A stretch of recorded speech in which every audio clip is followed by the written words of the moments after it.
मित्रांनो नमस्कार. कायदेशीर माहिती देणाऱ्या माझ्या YouTube चॅनलमध्ये तुमचं स्वागत आहे. आजचा विषय ज्येष्ठ नागरिकांचा हक्क, खास करून ज्येष्ठ नागरिकांचे कायदेशीर हक्क काय. बघायला गेलं तर बऱ्यापैकी मोठा विषय. याच्यावरती माझं स्वतःचं पुस्तक आता आलंय, कायदा ज्येष्ठ नागरिकांसाठी.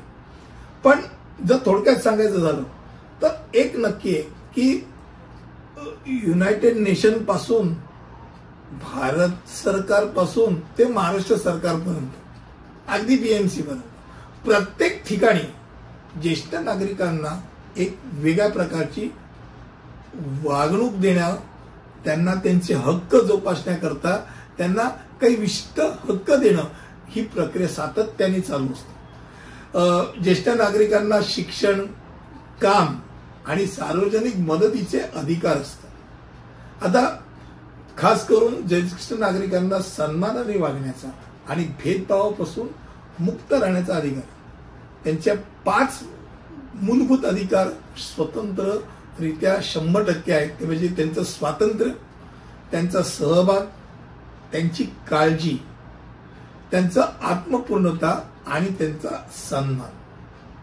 60 वर्षाखालील प्रत्येक व्यक्ती जी आहे याला ज्येष्ठ नागरिक मानलं जातं आणि त्याकरता ज्येष्ठ नागरिक कार्ड हे राज्य सरकारद्वारे ज्येष्ठ नागरिकांना दिलं जातं.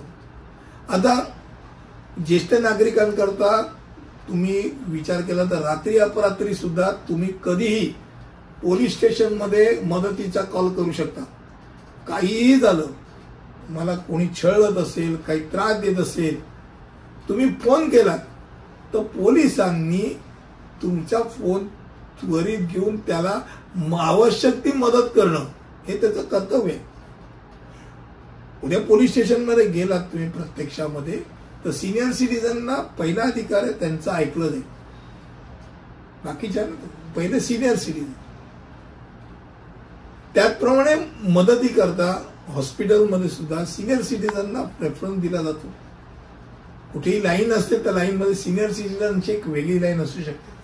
आयकर कायद्यामध्ये कलम 88B, कलम 88D आणि कलम 88DDB नुसार वृद्ध व्यक्तींसाठी करात सवलत आहे. एवढंच काय तर फौजदारी प्रक्रिया संहिता, जे आता नवीन कायदा आलेला आहे, पण आपण जुन्या कायदा जो लोकांच्या लक्षात येतो त्याप्रमाणे सांगूया.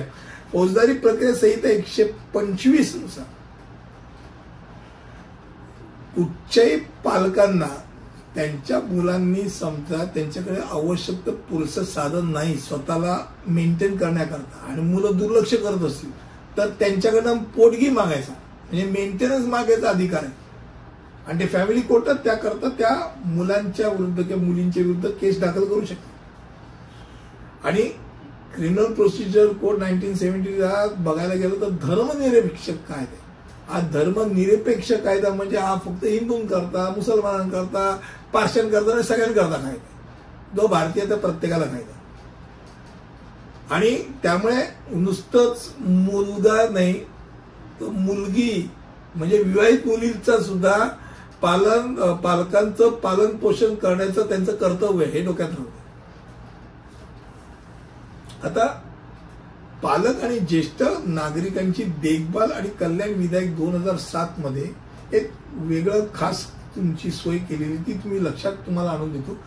काही वेळेला काय होतं, आपण नाटक पाहतो, कोणी घर देखतं का घर आहे म्हणणारं नाटकातलं पात्र आपल्या मुलांना मुलींना पूर्ण देऊन टाकतं आणि मुलं मुली त्यांना लक्ष देत नाही, तेव्हा तो त्याचं एक सत्व जागं होतं.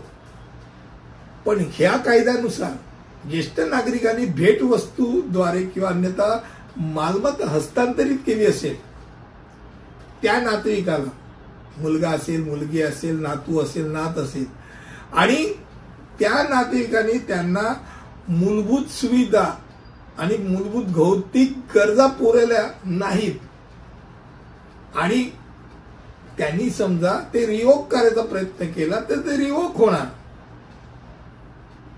हस्तांतरण ते रद्द केलं जाऊ शकतं. क्लॉज 23(1) खाली हे डोक्यात राहू द्या. त्यामुळे ते स्वागतार्ह तरतूद आहे. म्हणजे मी गिफ्ट केलं जरी असेल आणि तुम्ही त्या सिनियर सिटीजन टांग देत असाल तर सिनियर सिटीजन ते क्लॉज रद्द करू शकतं.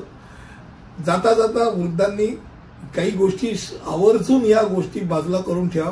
पहिली गोष्ट म्हणजे तुमची आरोग्याची माहिती, एक डायरी मेंटेन करा. ही डायरी माझी आरोग्याची माहिती द्या.